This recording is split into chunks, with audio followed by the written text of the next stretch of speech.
Kapamilya, ang ating pamilya ng Quezon City, Waynona, ang ating Gabriel Darling ng Makati. Hi! Welcome back to the outside world to our two beautiful girls. Hi, Waynona! Hi, Waynona!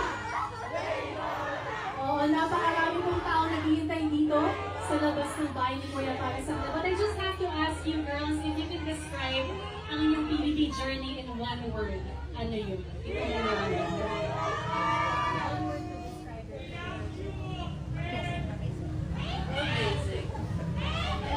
Ikaw naman, Waynona, one word to describe your journey sa loob ng bahay ni Kuya.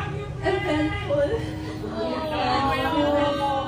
Mas magiging eventful pa ang pagpapatuloy ng inyong journey. And syempre, we have your loved ones to welcome you back dito sa outside world. Ang kuya ng ni Waynona na si Wayne at mommy baby.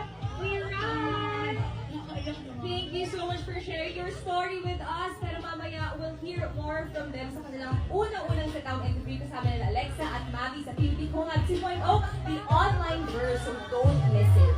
And what a bittersweet moment mga kapuso at kapamilya para yung bago nating Egyptian song na sa isa't isa performed by the one and only Clarice Pickles. Yes! 3 weeks in and we are down to 18 housemates. Ano pa yung kwentong ang mabubuksan